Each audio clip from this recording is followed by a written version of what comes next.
Now, the dates for India's general elections have been announced. This will now be a 7-phase election. The polling will start on the 11th of April. The final phase of the polling will be on the 19th of May, and the results will be declared on the 23rd of May.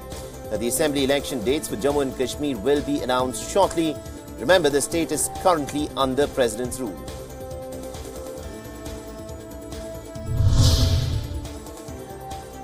Saudi Arabia's Minister of State for Foreign Affairs, Adil Al-Jubair, will also be visiting India today. The visit, which will last for 4 hours according to schedule released by the Ministry of External Affairs, will see the minister meet Prime Minister Narendra Modi and also External Affairs Minister Sushma Swaraj.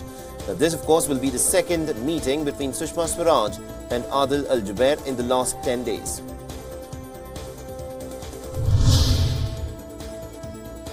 The Special National Investigation Agency Court in Haryana is all set to pronounce its verdict in the 2007 Samjhauta Express blast case today. The verdict will come more than 12 years after the blast had taken place on the 18th of February back in 2007 on the train connecting India and Pakistan, leading to the deaths of at least 68 people.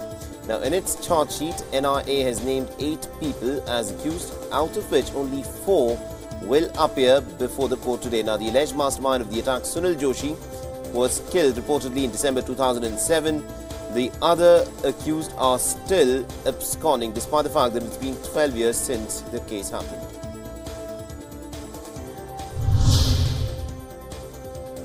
Pakistan is likely to reopen its airspace for the first time today after the Balakot strike on Saturday. The Pakistan Civil Authority had issued a notification that the country's airspace will reopen. Now, its airspace for transit flights will also be reopened today. Pakistan had shut its airspace last Wednesday following tensions with India. The airspace closure has caused major disruptions across the globe, as several airlines are now being forced to fly via alternate routes.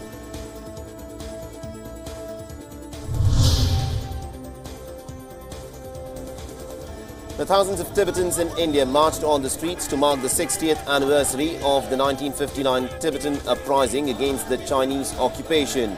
On the 10th of March 1959, Tibetans living in the capital of Tibet rebelled against the Chinese control, and also the failed uprising forced the Tibetan spiritual leader, the Dalai Lama, to flee into exile into India. Now, members of the Tibetan Youth Congress took to the streets of the Indian capital, New Delhi, with Tibetan flags and also raised slogans demanding a peaceful resolution of the Tibetan predicament.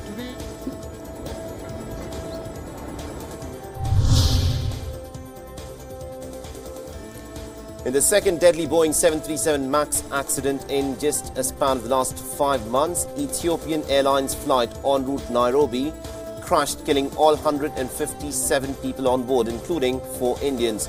The flight ET302 was a Boeing 737 MAX, was carrying 149 passengers and 8 crew members. The flight was en route Nairobi from Addis Ababa when it suddenly crashed near the town of Bishoftu in Ethiopia minutes after having taken off.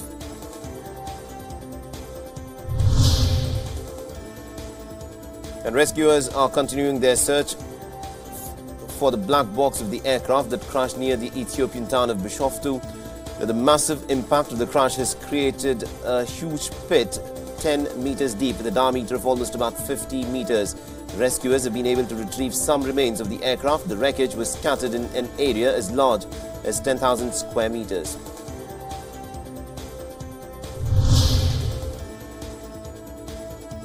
The Venezuelan opposition leader Juan Guaido has said that he will request that the opposition-led National Assembly decree a state of national alarm to address the catastrophe of the nationwide blackout that has entered into its 4th day.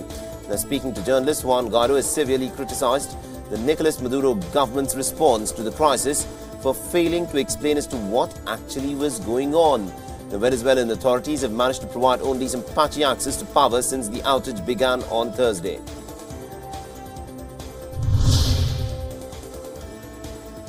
The United States is now pressing India to stop buying oil from Venezuela's Nicolas Maduro's Washington stop envoy for Venezuela has sought India's support as the Trump administration this week has threatened more US sanctions to cut off Maduro's financial lifelines. The talks with India come as the United States and also its regional allies who back Venezuelan opposition leader Juan Guaido have threatened more sanctions to cut off revenue streams to Maduro's government and also force him to step down.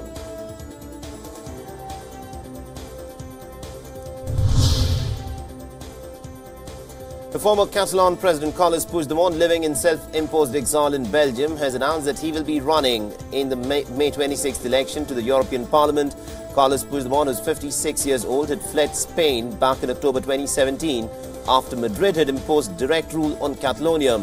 The wealthy northeastern region had unilaterally declared independence on the basis of a referendum that was deemed illegal by Spanish courts. Carles Puigdemont, who was the Catalan president for almost about 22 months, faces charges of rebellion and sedition in Spain.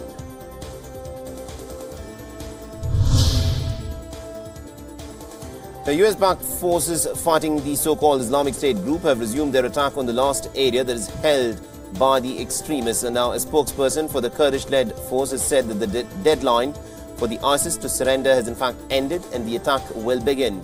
Thousands of civilians have already left Bahus, the last village held by the Islamic State in Syria. Now, under the cover of heavy coalition bombing on the 1st and the 2nd of March, the Syrian Democratic Forces advanced onto the besieged tent encampment, leaving a corridor for residents to evacuate.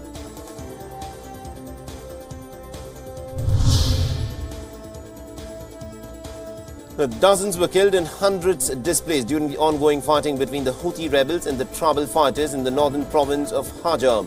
The Houthi forces claim that they have taken complete control of the village and surrounding areas. They also claim to have removed the tribal leaders and fighters who had opposed them. They've invited the displaced civilians to in fact return to their homes in the area. Yemen, remember, plunged into a civil war in 2014 when the Iranian-backed rebels, the Houthi rebels, had captured the capital city of Sana'a.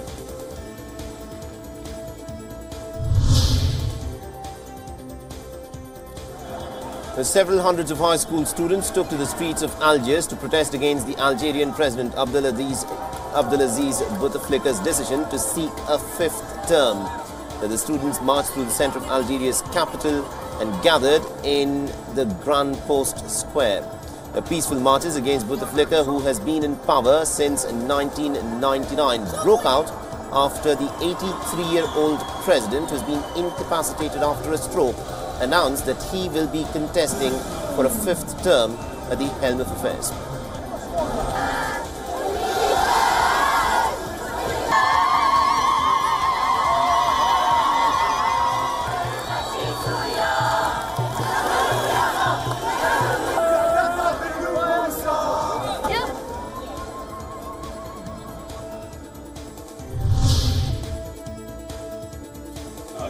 Ukraine's police have said that about 25 officers were injured in clashes with ultra-nationalists who tried to attack a presidential motorcade.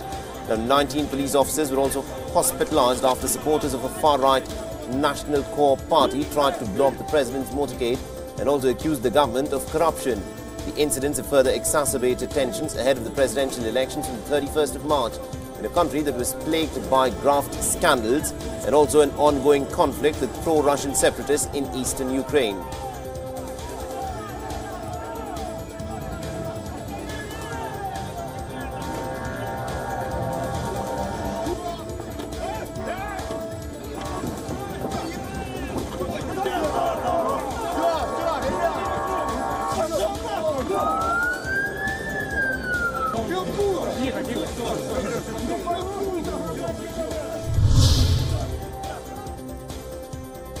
Now, around 35,000 people marched against climate change in the center of the Dutch capital, Amsterdam. Now, the protesters demanded more action from politicians to combat climate change. In January, an environmental research institute had said that the Netherlands wasn't doing enough to cut greenhouse gas emissions to levels ordered in a landmark court ruling.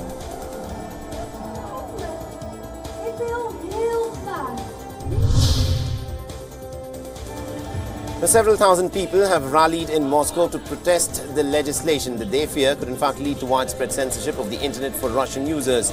The sanctioned rally was in response to a bill making its way through the parliament calling for all internet traffic to be routed through servers in Russia, making virtual private networks ineffective. This would also establish an arm of the state communications watchdog to provide traffic control and routing. The bill has in fact passed the first of the 3 readings of the lower house of the parliament.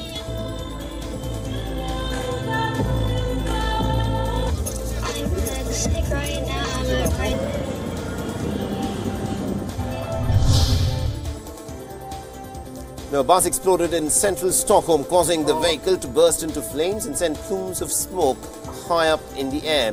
But the driver was in fact taken to a hospital with severe injuries. There were no passengers on board the bus at the time. The initial fears of an attack were also dispelled by the police, who said that they suspected that this was in fact an accident and that the gas bus exploded after it drove into high barriers in a tunnel.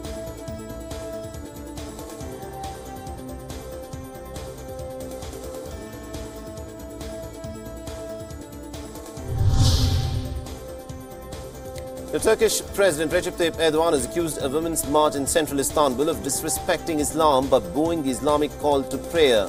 The several thousand women had in fact gathered in central Istanbul on Friday evening. They were celebrating International Women's Day and the police fired tear gas canisters to disperse them. The Erdogan showed a video that was taken during the protest showing women chanting while a nearby mosque was reciting the call to prayer. The women who took part in the march said on Twitter that the chanting and the whistling was not aimed at the azan or the call to prayer.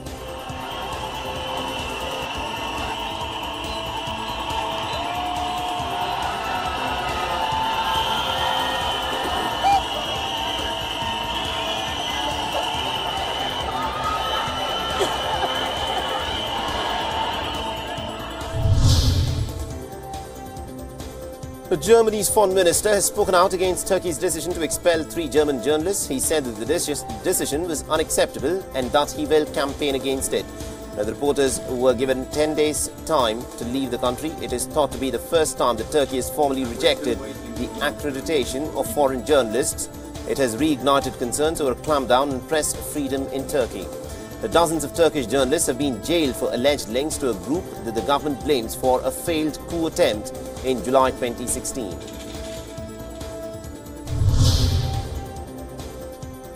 The head of the World Health Organization, alongside the Democratic Republic of Congo health minister, visited an Ebola treatment center. The visit comes just a day after the center was attacked by heavily armed assailants. 1 police officer was killed in Saturday's attack and several health workers were injured. During his visit, WHO chief has also condemned the attack and has encouraged workers to continue their fight against the second deadliest Ebola outbreak in history.